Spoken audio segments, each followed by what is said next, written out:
أعوذ بالله من الشيطان الرجيم.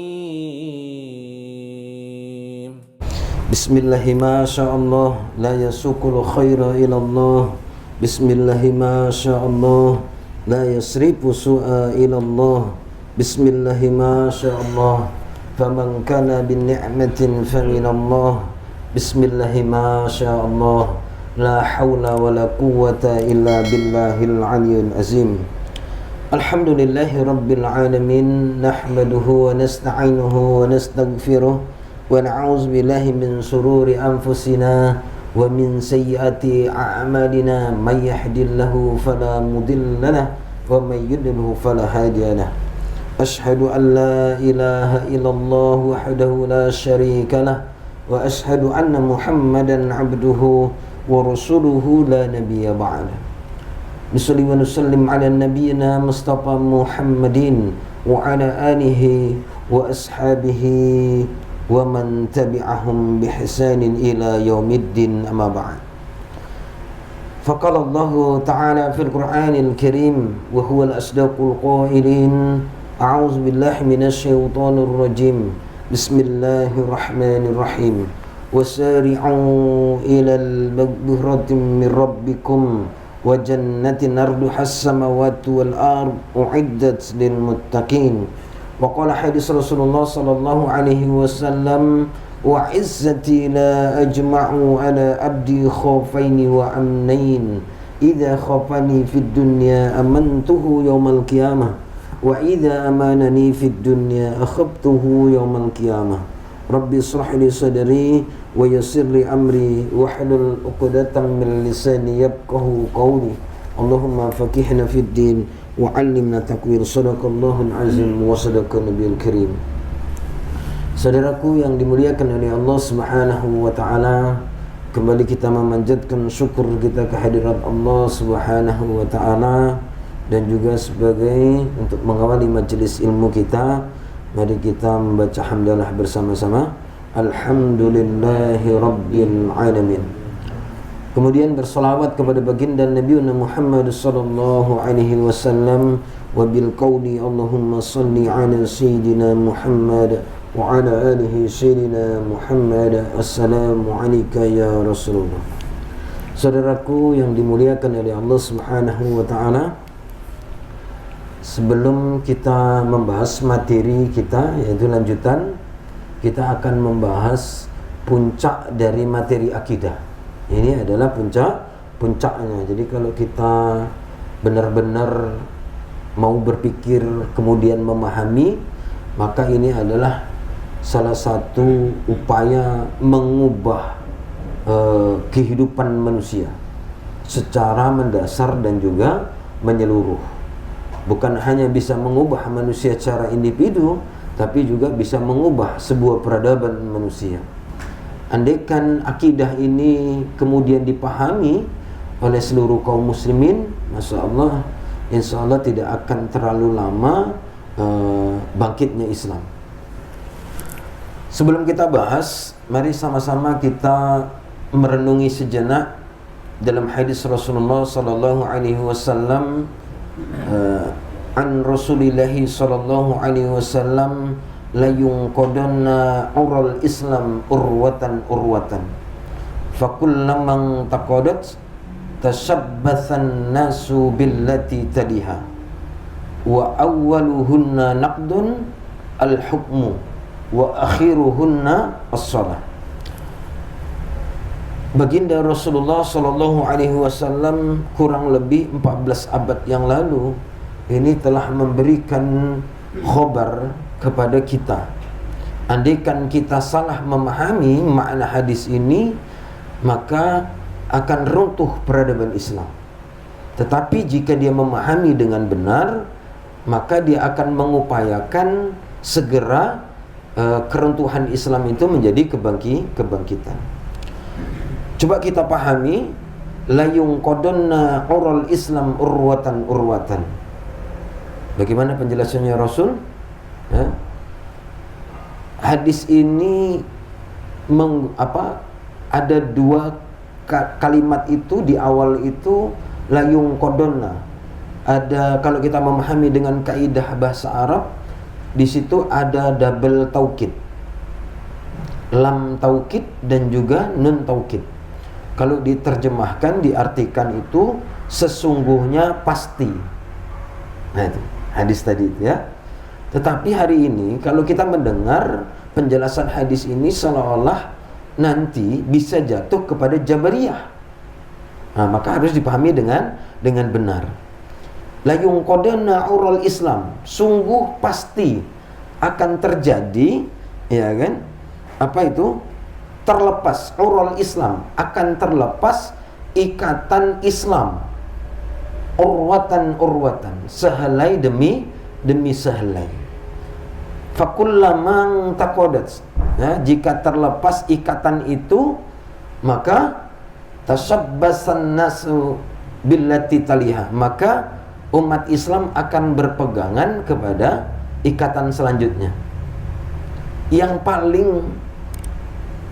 mengkhawatirkan sebenarnya khobar ini bagi orang-orang yang mukmin, orang-orang yang beriman, harusnya dia takut dan khawatir.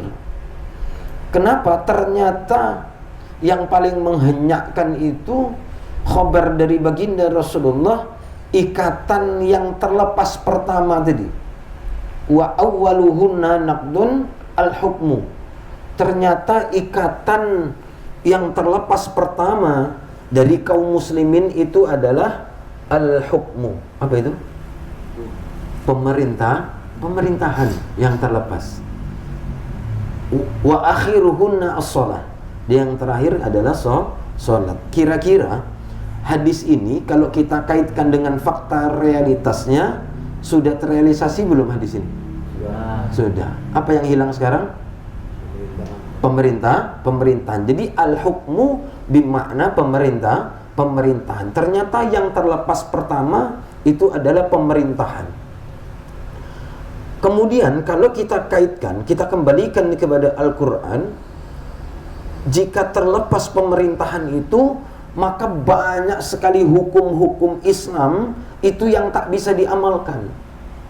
Kemarin sudah kita bahas ya, terkait dengan fardu kifayah. Begitu banyak di dalam Al-Quran itu tentang fardu kifayah yang nggak bisa diamalkan. Kenapa? Karena pemerintahannya tak ada. Nah, itulah yang akan mengalirkan dosa investasi. Mendapatkan aliran dosa terus-menerus kaum muslimin ini. Nah, ini kan bahaya. Harusnya segera disadari oleh kaum muslimin. Wa akhiruhunna as-shalah. Dan yang terakhir ikatan itu tinggallah sholat. Maka hari ini untuk memahaminya realitas kehidupan tadi itu, bahwa manusia hari ini itu berpegang teguh kepada ikatan yang terakhir, ikatan sholat. Jadi apa saja problematika umat Islam hari ini ketika ditanyakan oleh para dai, oleh para ustadz, ustazah, buya, kiai, jawabannya apa? Ketika dihadapkan kepada mereka problematika umat, ya, bagaimana penyelesaiannya problematika umat hari ini, ya, terjadinya perzinahan di mana-mana, betul? LGBT, ya, sudah merebak di Pekanbaru ini, katanya ada 7.000 kaum LGBT tadi itu.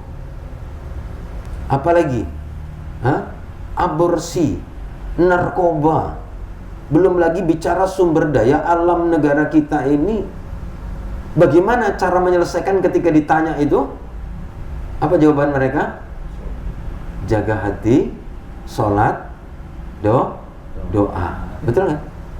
Selesai nggak persoalan itu dengan itu? Kenapa? Karena nggak paham, memahami hadis tadi itu tidak clear. Al-hukmu, pemerintahan. Maka kalau memahami hadis ini seolah-olah ini perintah. Jika terlepas al-hukmu, maka pegang eratlah sholat tadi itu. Nah, ini kan bahaya. Berarti jatuhnya kepada Jabariyah, mengklaim dirinya Ahlus Sunnah, faktanya dia Jabariyah. Tak ada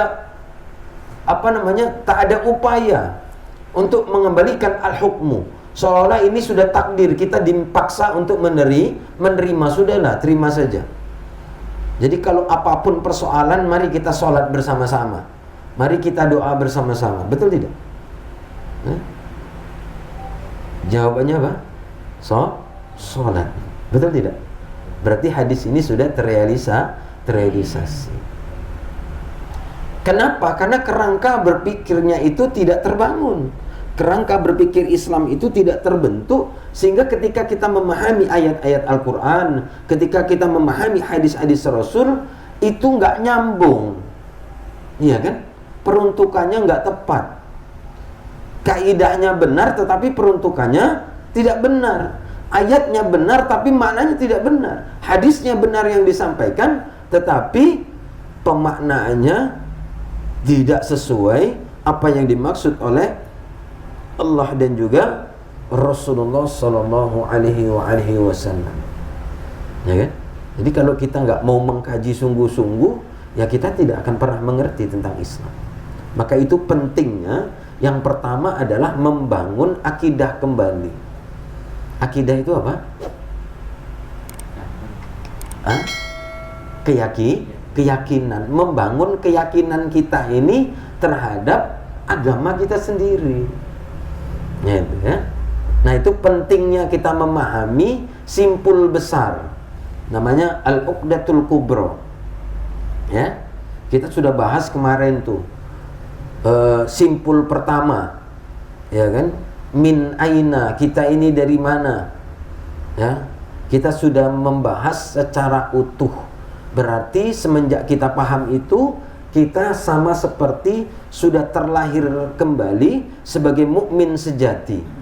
Mungkin selama ini kita Islam ini karena keturunan, Islam kebetulan, Islam KTP karena ngikut orang tua. Tapi kita bahas tuntas, insya Allah kita sudah yakin ya, kalau Tuhan itu namanya Allah Subhanahu wa Ta'ala, Al-Khaliq Al-Mudabbir. Ya kan? Kalau enggak ya kita ini cuma ngikut. Kenapa milih agama Islam? Ya karena orang tua kita Islam. Nah, ya kan? Maka itu penting kita bahas kembali. Kemudian hari ini kita membahas puncaknya akidah. Limaza? Untuk apa kita di dunia? Ya kan? Maka pentingnya memahami cara berpikir.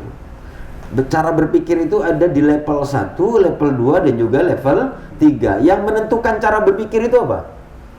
Menentukan dia ini masih di level 1 dan di level 3. Membedakannya itu di mana?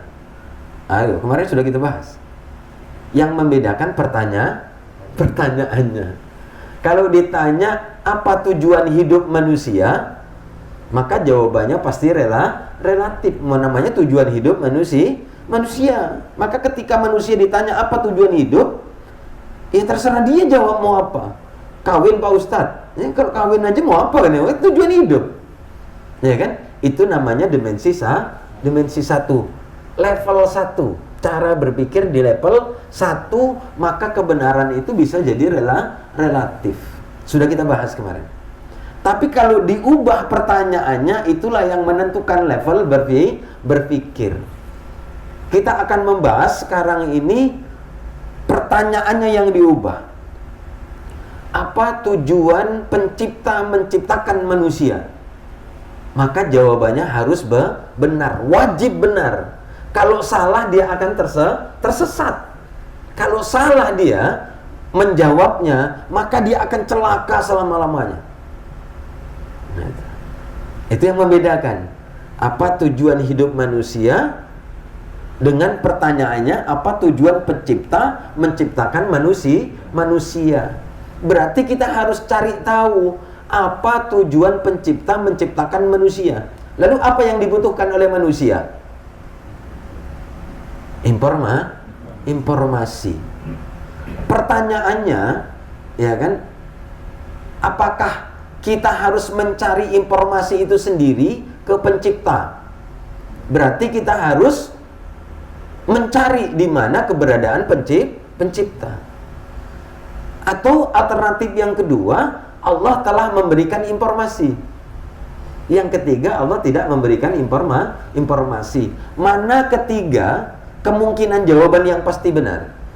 Allah tidak memberikan informasi, kita mencari informasi sendiri, atau Allah telah memberikan informasi? Allah pasti telah memberikan informasi. Di mana Allah memberikan informasi? Sudah kita bahas kemarin Al-Quran, kebenaran Al-Quran itu dari mana? Sudah kita bahas tuntas. Berarti untuk memahami kita harus membuka Al-Quran, ya. Tujuan pencipta menciptakan manusia inilah namanya pemecahan akidah dua. Pemecahan akidah satu itu apa?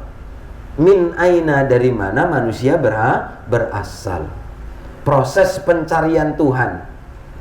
Akidah dua, apa tujuan pencipta menciptakan manusia. Ini puncak dari akidah.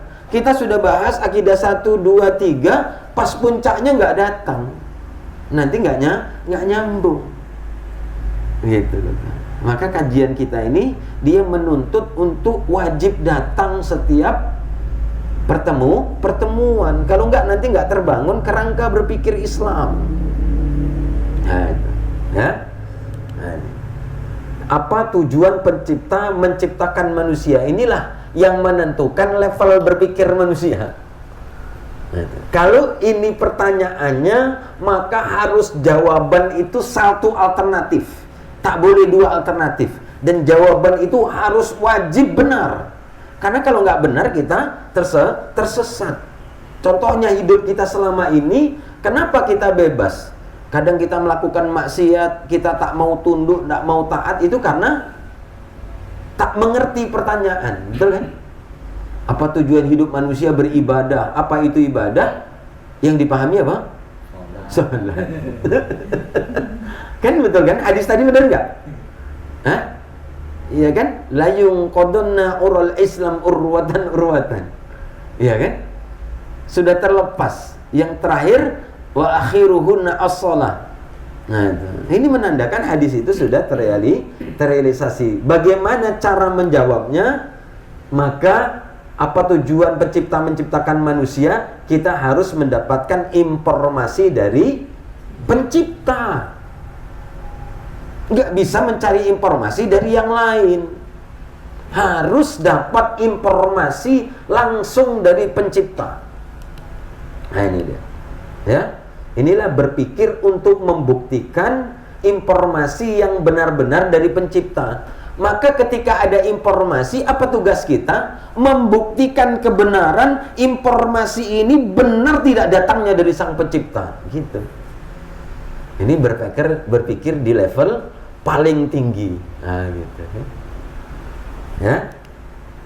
Maka tugas kita membuka informasi dari pencipta. Itu dia.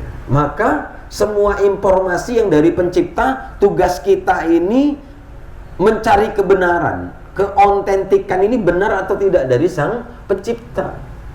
Nah, itu ya. Maka untuk mengetahuinya kita harus membuka Al-Quran. Kan kita sudah yakin kemarin kan, nggak perlu kita buka kitab yang lain. Penting nggak kita buka kitab yang lain? Nggak penting, wong sudah dinasakh oleh Al-Quran kan. Yang kita buka yang sudah pasti saja, yang Allah perintahkan. Kan sudah kita cari kebenaran Al-Quran tadi itu. Masih ada yang ragu Al-Quran itu datang dari Allah? Kita ulang materi itu. Ya. Jadi Allah Subhanahu wa ta'ala berfirman.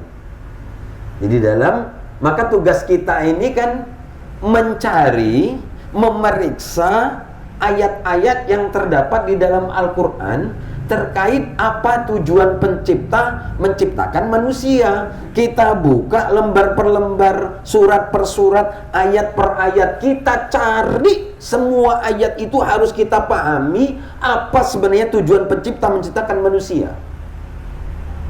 Maka kita akan menemukan di dua surat, di dua ayat. Yang pertama surat Az-Zariyat ayat 56. Insya Allah Orang Islam tahu ayatnya ini kan. Dia lupa nama suratnya, nomor ayatnya, tapi tahu dia, hafal kan. Surat Az-Zariyat ayat 56 itu nggak tahu. Berarti disebutkan wa ma khalaqtul jinna, itu nyambung semua. Wal insa illa liya'budun, benar kan? Apa maknanya itu? Wa ma khalaqtul jinna wal insa illa liya'budun. Coba pahami dengan kaidah bahasa Arab. Karena kalau diterjemahkan bahasa Indonesia ini nggak ketemu, harus menggunakan kaidah bahasa Arab. Gimana cara memahaminya? Teguh. Watu wa'atof matu manafiyah. Dan tidaklah aku ciptakan jin dan manusia Terus? illa tamyiz, kecuali untuk beribadah. Maksud manafiyah itu tak ada tujuan lain, tujuan manusia itu cuma untuk beribadah kepada Allah. Masya Allah, mumtaz. Ini baru anak muda kan, keren dia, tahu dia bahasa Arab. Gitu ya. Jadi bukan kaleng-kaleng kan gitu. Jadi artinya apa? Ketika kita memahami dengan kaidah bahasa Arab, di sini ada manafi ketemu dengan istisna. Maknanya apa? Ketika nafi ketemu istisna, maknanya qasar, terbatas, itu maknanya. Jadi cara memahaminya itu wa ma khalaqtul jinna wal insa. Tidak ada tujuan apa-apa Allah Subhanahu wa ta'ala dalam menciptakan jin dan manusia, itu tak punya tujuan apa-apa. Gitu maknanya. Jadi kalau dipenggal ini bahaya kan? Allah nggak memiliki tujuan apa-apa penciptaan manusia. Udah bebas kita. Nah ini kan kerjaan orang liberal. Dipenggalnya ayat tadi itu, kemudian disampaikan kepada umat Islam. Itu maknanya begitu. Ada istisna, ada pengecualian. Jadi nafi ketemu istisna itu maknanya qasar atau hasr, terbatas. Jadi tidak ada tujuan Allah menciptakan jin dan manusia, nggak punya tujuan apa-apa illa, maknanya terbatas, hanya satu apa? Hanya, gitu maknanya. Jadi Allah tidak menciptakan jin dan manusia hanya liya'budun, untuk beribadah. Tapi hari ini ketika dimaknai ibadah, itu artinya jadi menyempit. Betul tidak? Apa yang dipahami tentang ibadah oleh umat Islam hari ini? Sholat, apalagi? Zakat, apalagi? Sedekah, apalagi? Saum, apalagi? Haji, betul kan? Jadi yang dipahami makna sholat tadi itu apa? Makna sholat yang dipahami oleh makna ibadah yang dipahami hari ini menjadi menyempit, cuman sebatas ibadah mahdo. Sholat, zakat, sodakoh, saum, infak, umroh, haji, akhlak. Jadi kalau sudah menjalankan itu, berarti sudah sesuailah tujuan pencipta menciptakan manusia. Ngapain lagi kita thalabul ilmi? Kan sudah selesai. Iya kan? Kan itu penjelasan selama ini yang dijelaskan kepada umat Islam. Betul kan? Makanya kita ini malas nuntut ilmu, malas ngapa-ngapain. Kenapa? Karena sudah selesai tugas kita. Karena maknanya ibadah mahdoh. Padahal budun itu dari kata abdu. Maknanya abdi, berarti menghamba, mengabdi. Berarti tidak ada tujuan Allah menciptakan manusia hanya untuk mengabdi kepadaku, begitu. Itu maknanya. Sama seperti kita membaca la ilaha illallah. Kalau ini manafi, la itulah la nafi. La nafi ketemu dengan istisna, maknanya qasar. La ilaha, tidak ada Tuhan di dunia ini, di alam semesta, di jagat raya ini tidak ada Tuhan. Itu maknanya. Ketemu Istisna. Jadi terbatas. Tidak ada Tuhan. Semua Tuhan itu tak ada di dunia ini. Illallah. Yang ada hanya Allah. Berarti semua Tuhan di dunia ini tak ada. Itu maknanya la ilaha illallah. Sudah tak ada Tuhan. Yang ada hanya Allah. Semua Tuhan itu dinasah oleh Allah. Kira-kira ketuhanan yang Maha Esa itu cocok enggak? Yang didengung-dengungkan hari ini? Nah, coba. Kan sudah dinafikan la ilaha illallah. Iya kan? Semua Tuhan tak ada. Nggak boleh diakui Tuhan tadi itu. Yang ada hanya Allah. Lalu kemudian kita diminta untuk toleran, memberikan, meyakini kalau Tuhan itu ada selain Allah. Mengakui semua agama hari ini semuanya benar. Ini kan itu kan tujuannya kan? Nah itu. Makanya harus paham kita kaidah bahasa Arab tadi itu. Itu namanya ta'rif, supaya kita ini nggak bisa dipalingkan. Harus toleransi kepada Tuhan-Tuhan selain Allah. Berarti kalau kita membenarkan, berarti kita mengakui adanya Tuhan yang lain. Na'udzubillah summa na'udzubillah. Maka sama seperti musyrik. Ngeri nggak? Ngeri kalau dipahami. Ya kan? Berarti kalau dia meyakini ada Tuhan selain Allah, berarti dia sudah musyrik. Sudahkah kafir? Hati-hati. Mengucapkan Natal, berarti kita mengakui ada Tuhan selain. Hati-hati, walaupun sekedar ucapan. Nah itu ya. Hati-hati, maka pahami gitu ya. Jadi yang pertama ini disebut sebagai Abdullah, sebagai hamba Allah, sebagai abdi Allah.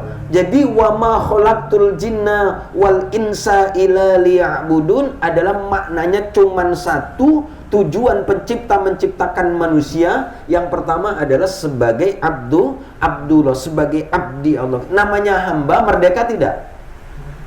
Harus apa tujuan kita? Harus tunduk, patuh dan taat kepada tuannya.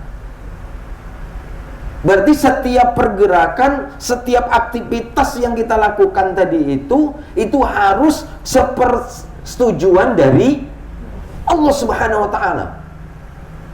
Kalau enggak berarti kita kurang ajar, berarti dia enggak masuk kepada penghambaan. Apa saja yang kita lakukan di atas muka bumi ini harus minta izin kepada Allah. Bayangin, kan berat ya? Ini kalau dipahami dengan benar, berat dia. Harus minta izin kepada Allah. Apa saja kita lakukan di dunia ini, kita diberikan rizki, harta. Bagaimana cara menggunakan? Minta izin dulu. Contoh misal, ini rukonya Kiai Abu Jaidan. Kiai Abu Jaidan pergi ke Malaysia atau ke Singapura, ya, kemudian diserahkan kepada Teguh. Saya mau ke Singapura, ini ruko, saya serahkan.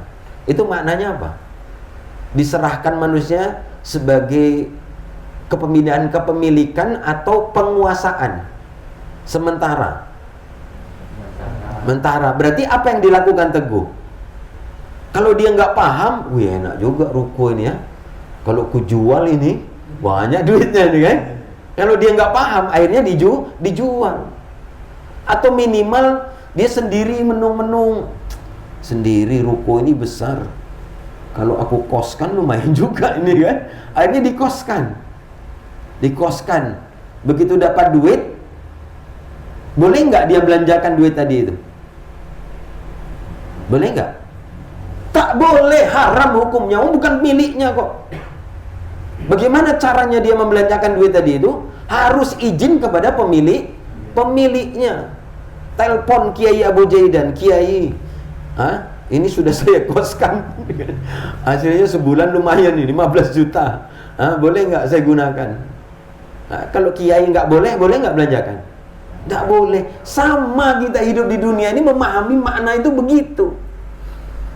Jadi setiap kita ingin membelanjakan harta, tanya dulu kepada pemiliknya, Allah Subhanahu wa taala, boleh enggak? Berat enggak? Berat menjadi mukmin tadi. Nah, kan? Itu baru segi harta. Umur kita gunakan kepada kemana? Tubuh kita gunakan kemana? Itu harus minta izin kepada pemiliknya, minta izin kepada Allah. Benar ya? Kalau nggak ngaji, ketemu nggak ini? Hah? Kalau mengandalkan ngaji antum itu di waktu-waktu yang singkat, ketemu nggak ini pembahasan ini? Nggak akan ketemu. Jadi kita harus tahu alasan kita bersyukur kepada Allah tadi itu. Ya Allah, ternyata ini makna sesungguhnya selama ini nggak dapat. Ya Allah, aku bersyukur. Untung engkau cabut nyawaku kemarin. Ya Allah, kau cabut kemarin, aku nggak ngerti ini. Jadi penyesalan. Itu maknanya syukur berada di majelis ilmu. Langsung seketika dia melakukan taubatan nasuha. Itulah begitu keluar dari majelis ilmu, dia bersih dari dosa. Kira-kira ada nggak rasa takut kita kepada Allah keluar dari majelis ilmu selama ini? Ada nggak rasa takut? Nggak ada, majelisnya bercandaan, iya kan? Di situ ikhtilat, campur baur, ada yang kholwat. Gimana mau tumbuh rasa takut kepada Allah itu? Tak terpenuhi syarat. Hah? Gitu. Ya kan? Gimana kita mau takut? Ya Allah ya Rabb. Jadi inilah tujuan pencipta menciptakan manusia. Kemudian yang kedua, kita cari di Al-Quran, kita buka. Ada nggak ayatnya lagi? Hah? Ada. Surat apa? Surat Al-Baqarah ayat ke-30. Hafal enggak itu? Wa idh qala rabbuka lil malaikati inni ja'ilun fil ardi khalifah. Ini dia.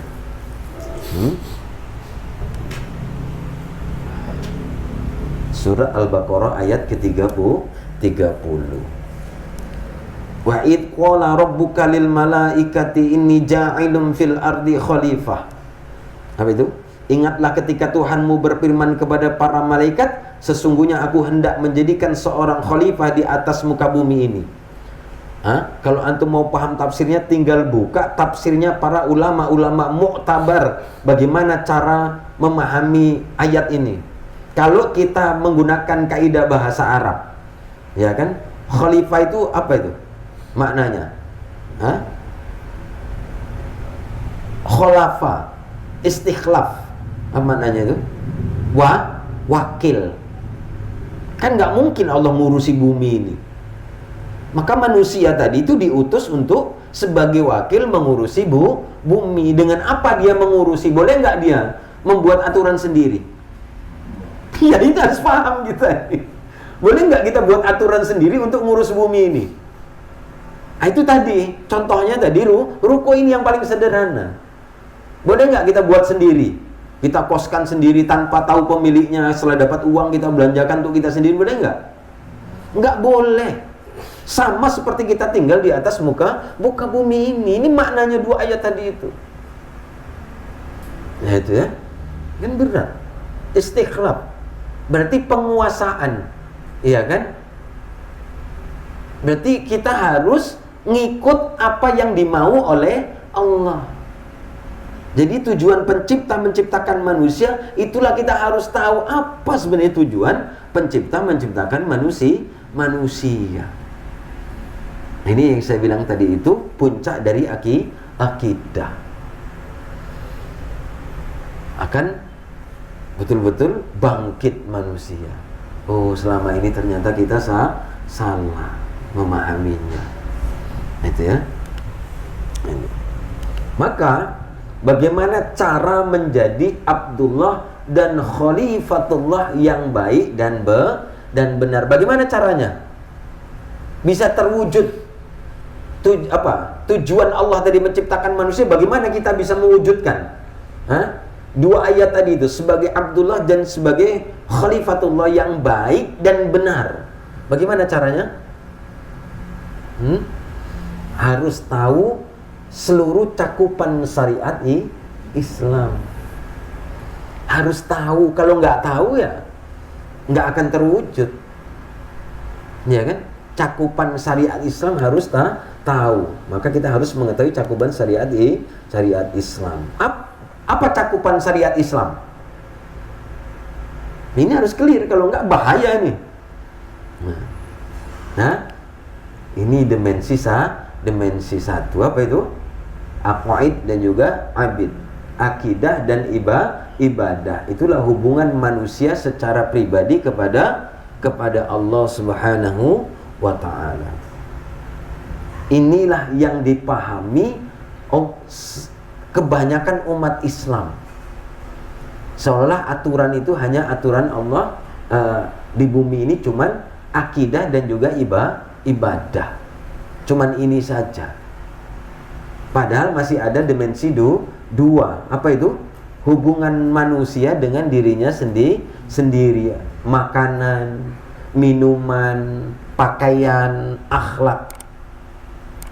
Dimensi satu, insya Allah umat Islam sudah paham. Dimensi dua, hanya sedikit. Ngaji bertahun-tahun, yang wanita aurat nggak selesai. Pakaian itu menyangkut termasuk dandan. Di situ ada tabaruj. Nggak paham. Bertahun-tahun dia majelis ta'lim. Makanan nggak paham. Makanan itu ketika berbicara tentang makanan, berarti kita berbicara sumbernya dari mana. Berarti harus baik dan benar menurut Allah. Berarti caranya harus mengetahui bagaimana sumber makanan yang benar. Kemudian bagaimana cara makan yang benar. Begitu juga minuman. Bagaimana sumber minuman yang benar, cara minum yang benar. Ya kan? Berarti harus paham tentang halalan thayyibah. Sumbernya harus halal. Nggak cukup halal, tapi juga harus thayyib. Nah, karena semua halal nanti spiritus diminum. Pertamax turbo diminum. Pertalite diminum, kan halal Ustaz. Bener nggak kan? Kan ada orang minum itu kan. Tapi dia harus thayyib. Dikunci thayyib itu baik untuk tubuh, baik untuk kesehatan. Gitu. Ya, tak boleh bercampur dengan yang haram. Nah itu. Kemudian pakaian. Harus tahu bagaimana cara berpakaian manusia menurut keinginan Allah. Berarti bicara aurat. Kalau batasan aurat wanita itu wajah.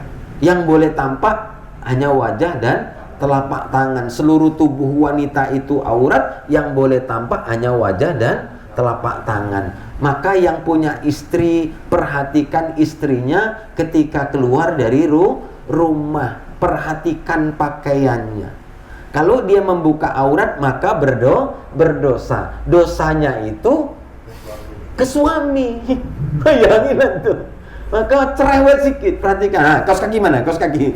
Tutup. Itu nggak apa-apa daripada kena dosa. Iya kan? Nah itu. Kalau orang tua, pahamkan orang tua. Kalau kita punya adik perempuan, juga harus dipahamkan tentang aurat. Bagi laki-laki, auratnya di atas pusat, di bawah lutut. Berarti kalau di atas lutut, berarti dia berdosa. Di mana saja nggak boleh nampakkan aurat. Ini kadang-kadang dipahami aurat itu pas menghadap Allah saja. Benar nggak? Pas sholat baru dia tutup aurat semua. Selesai sholat dia lepas. Benar nggak? Di mana saja dalam kehidupan umum itu tidak boleh menampakkan aurat. Kecuali di kehidupan khusus. Di kamar sendiri, ya bebas lantum, ya kan? nggak pakai celana pun nggak apa-apa. Syaratnya sendiri. Tapi kalau sudah dalam kehidupan umum tak boleh olahraga. Perhatikan pakaian. Jangan pakai celana pendek. Betul nggak? Ini negara Islam, kita doakan dia menang. Dia dekat dengan ibu, lah pakaiannya nggak nutup aurat. Ketawa, langsung nyambung dia. Main bola ya kan? Nutup aurat nggak pakaiannya? Enggak. Ini insya Allah ditolong oleh sholawatan. Ya nggak bisa dicampur yang haram. Harus clear kita cara berpikirnya tadi. Gitu ya. Nah, itu. Makanan sumbernya harus halal. Cara makannya harus benar, diawali dengan bismillah, berdoa dengan tangan kanan. Nggak boleh sambil lari, nggak boleh sambil berdiri. Makannya harus dengan tangan kanan, minum juga begitu. Nggak boleh sambil lari, sambil berdiri. Apalagi minum pakai tangan kiri. Bayangin, sholatnya Masya Allah pas makan tangan kiri, pas minum tangan kiri. Minum berdiri. Bayangin. Saya nyaksikan sendiri. Dipanggil kiai. Ada acara gitu kan, saya ada di situ, dia bangga sambil ngobrol, minum tangan kiri, berdiri. Ya Allah ya Rabb. Ini loh dimensi 2 ini. Jangan dianggap sepele. Di sini ada pahala, ada dosa. Gitu ya.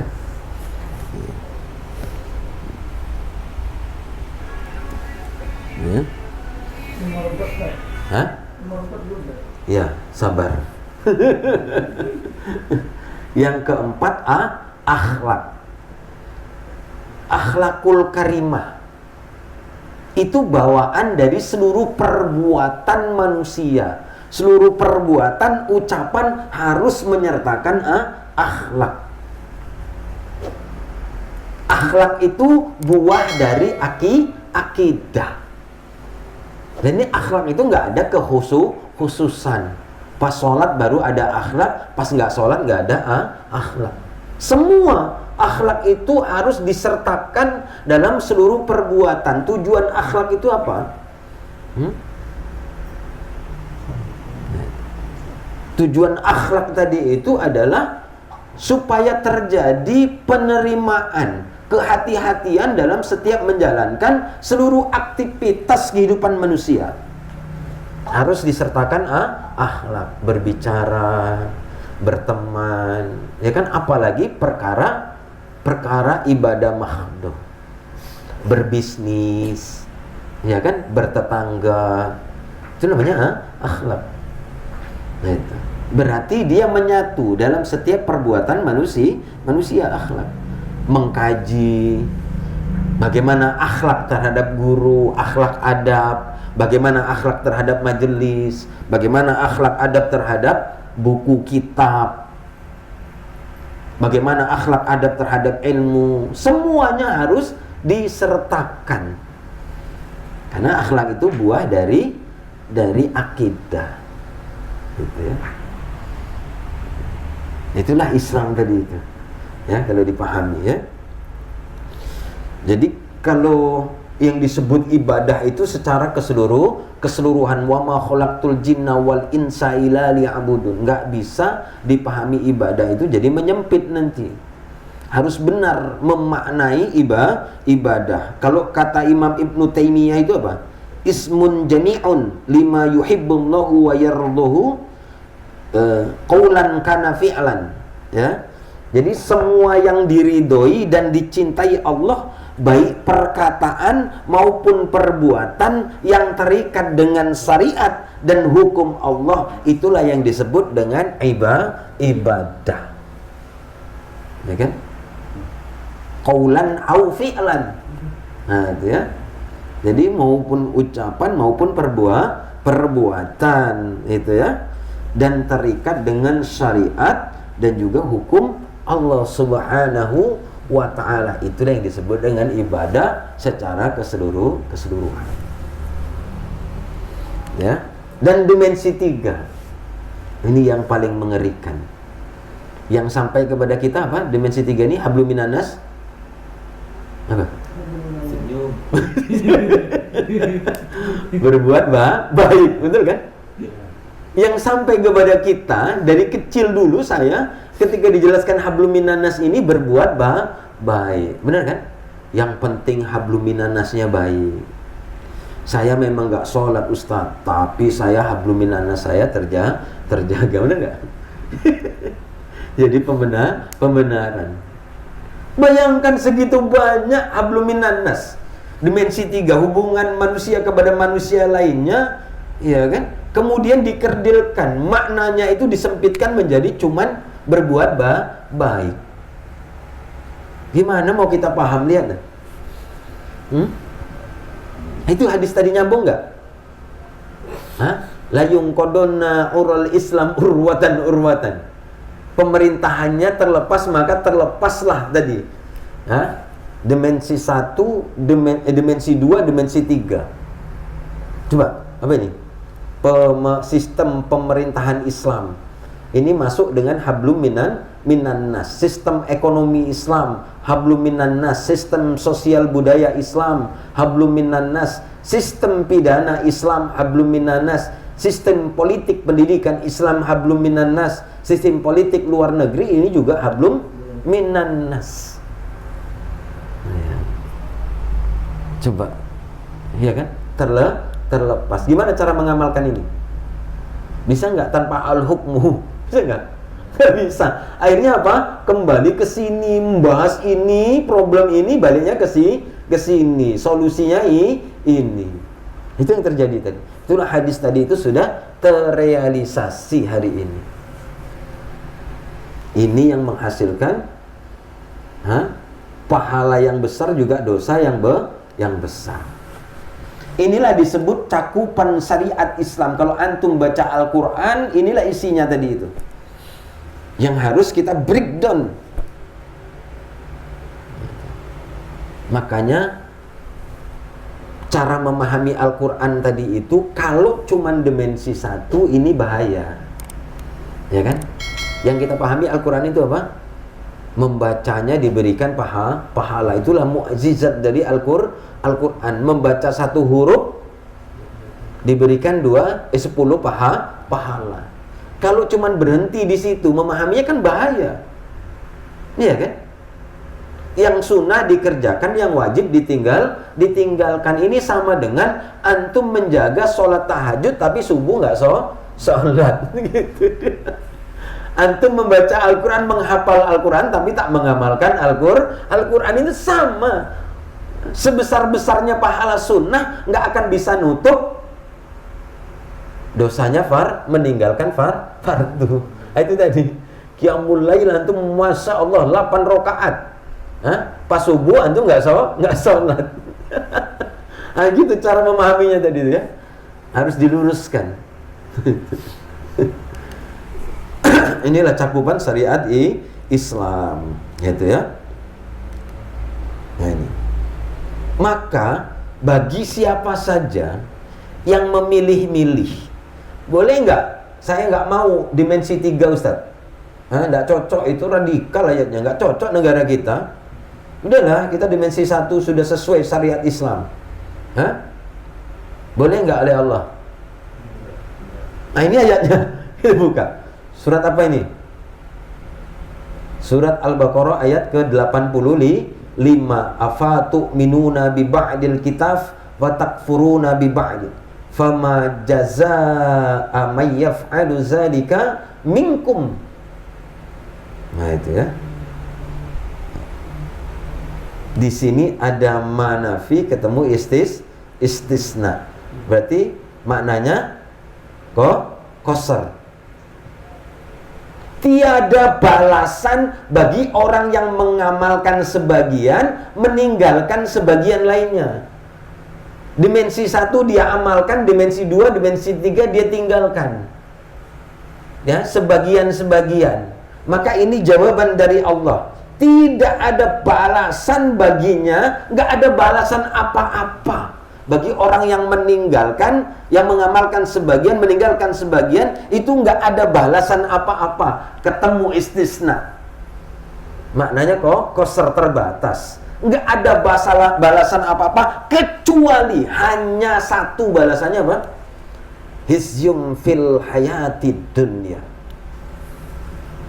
Diberikan kehinaan di dunia, nista di dunia. Jadi kalau meninggalkan yang tadi itu, dia akan nista di dunia. Jadi kalau ada orang yang hartanya banyak, tapi dia tidak taat totalitas, maka dia cara mendapatkan harta itu pasti nista, pasti. Nah gitu cara memahaminya.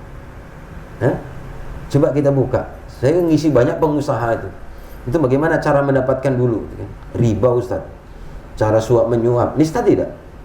Nista. Saya banyak ngisi pengusaha. Pasti meninggalkan sebagian, maka tidak ada balasan baginya kecuali hanya satu, yaitu kenistaan di dunia. Bayang. Nista kita ini kalau milih. Ini ayatnya, ancamannya. Antum nggak sepakat tadi dimensi 3. Ayat radikal itu nggak cocok negara kita. Udahlah, kita ikut kesepakatan aja. Sepakatan siapa? Udah kita bahas kemarin tuh kan, teori berpikir. Nenek moyang siapa? Nenek moyang, nenek moyang nanti. Ya kan? Ternyata balasannya hanya satu, yaitu kenistaan di dunia, hina di dunia. Wa yaumal qiyamah yuradduna ila asyaddil azab. Dan di hari kiamat dia akan diberikan siksa yang sangat pedih. Wa mallahu ghafilin amma ta'malun. Dan Allah tidak akan pernah lengah terhadap apa yang kalian lakukan. Nggak ada yang bisa kita sembunyikan. Ngeri tidak? Ngeri ayat ini. Ini ancamannya ngeri. Nista. Dakwahnya mujamaahnya jutaan, tapi dia nggak pernah menyinggung pembahasan dimensi 3. Nista. Ayo. Antum hafal Al-Quran, hafal hadis, tapi nggak pernah menyeru dimensi 3. Nista. Ini ayatnya. Ini Allah yang ngomong, bukan kita. Mau kita hapus ayat ini? Ayat ini ngeri Ustaz. Lewatkan aja Ustaz. Gak usah dibahas lainnya. Ngeri, ini rusak jantung ini Ustaz. Gampang aja lah kita bahas. Oh ada artinya rumahnya. Ini artinya, apakah kamu beriman kepada sebagian Alkitab dan ingkar terhadap sebagian yang lain? Tiadalah balasan. Tak ada balasan bagi orang yang berbuat demikian daripadamu, melainkan hanya kenistaan dalam kehidupan dunia, dan pada hari kiamat mereka dikembalikan kepada siksa yang sangat berat. Allah tidak lengah sedikit pun dari apa yang kalian perbuat. Ya Allah, nyesak baca ini, nyesak. Narik napas panjang kita ini. Bayangin. Bersyukur kita malam hari ini dipahamkan. Allah berikan kemudahan. Kalau kita tak sadar kalau kita nista. Bayangin tuh. Jamaah, ceramah, jadwalnya banyak di mana-mana, tapi cuma nyeru dimensi satu, nggak pernah dibahas. Nista. Ya Allah, nyesak napas basin. Apakah semua sudah diamalkan? Dimensi 1, dimensi 2, dimensi 3 hari ini? Belum. Dimensi 1 sudah diamalkan oleh sebagian umat Islam. Sudah diamalkan, walaupun tidak semuanya. Dimensi 1 bisa nggak diamalkan hari ini? Bisa. Ya kan? Walau sebagian besar masih meninggalkan. Enggak? Sebagian besar. Mana banyak yang sholat dengan yang tidak sholat? Yang tidak sholat. Mana banyak sholat yang berjamaah di masjid dengan sholat yang tidak berjamaah di masjid? Banyak yang sholat tidak berjamaah. Kalau banyak, penuhlah masjid itu. Mana pengurus masjid ini? Tanyalah Asnul. Mana banyak yang berjamaah itu sholat di rumah? Ibadah tak sholat. Astagfirullahaladzim. Teguh. Di tempat antum banyak. Banyak kita sholat. Banyak di rumah. Astagfirullah, ya kan? Nah, itu kan. Bola di rumah. Ini dimensi. Oh iya, ini malam ini final jam berapa? Enggak tahu ya. 10 Ustaz. Oh, 10. Kita cepatkan. Kita tutup majelis ini, kita berangkat sama-sama nonton bola.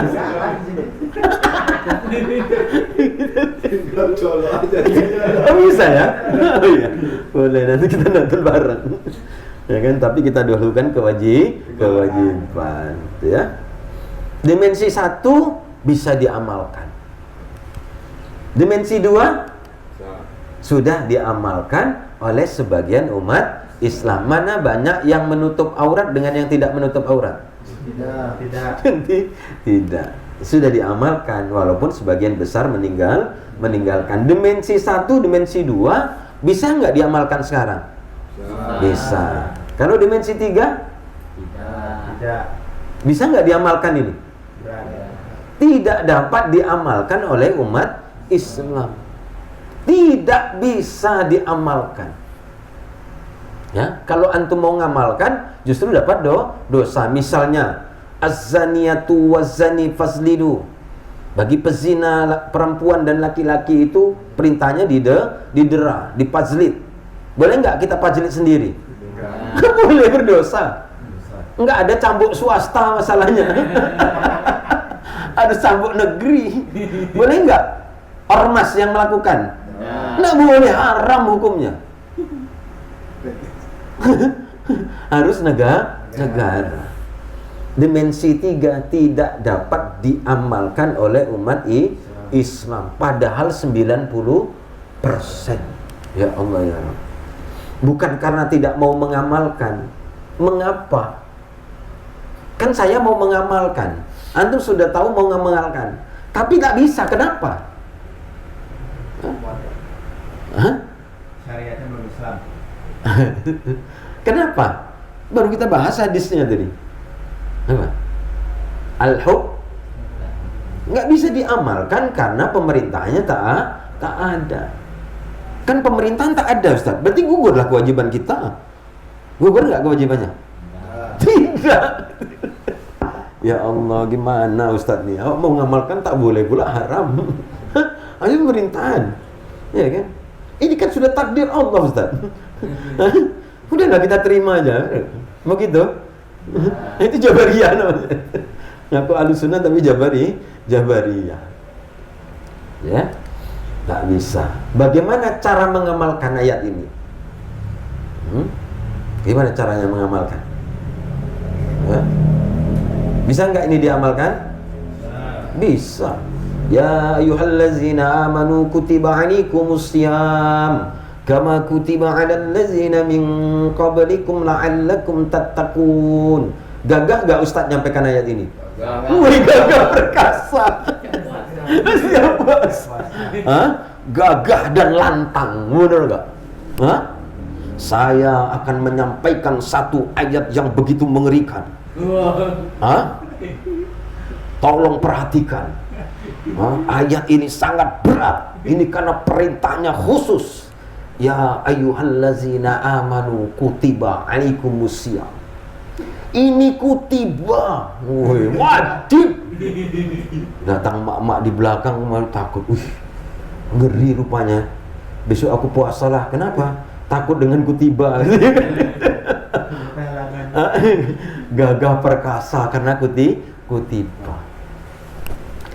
Coba mundur 5 ayat ke belakang. Surat Al-Baqarah ayat ke-178. Apa itu ayatnya? Masa ada yang nyampaikan itu? Ada yang nyampaikan ini? 178? Ya ayyuhallazina amanu kutiba alaikumul qisas fil qatla. Ya kan? Perintahnya diwajibkan untuk menjalankan kisos terhadap orang yang membunuh.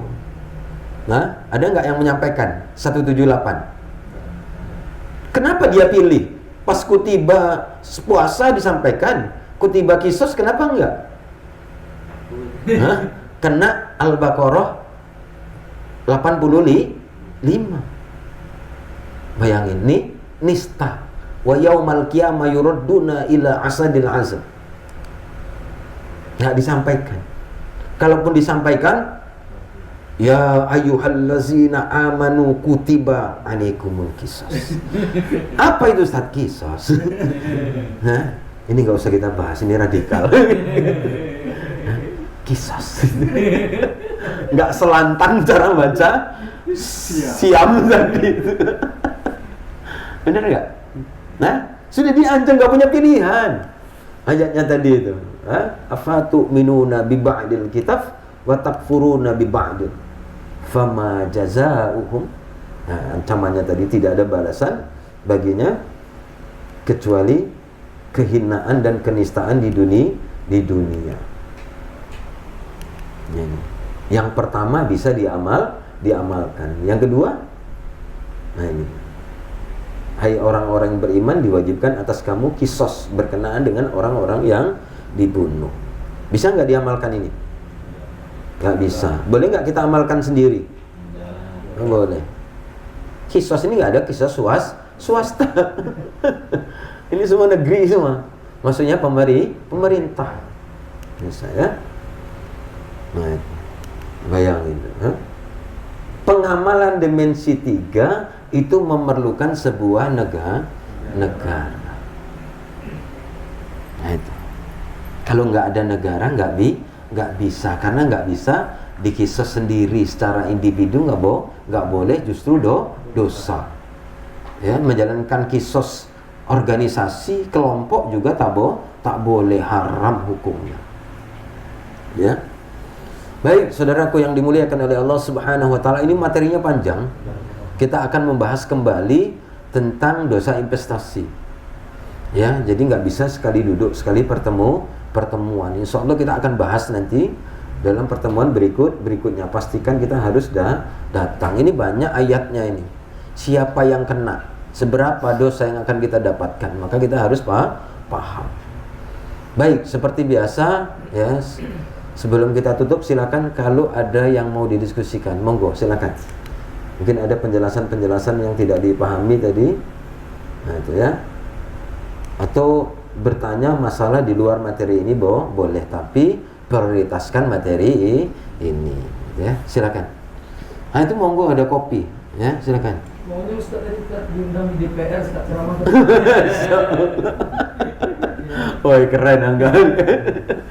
Ini kan pas ya bro ya.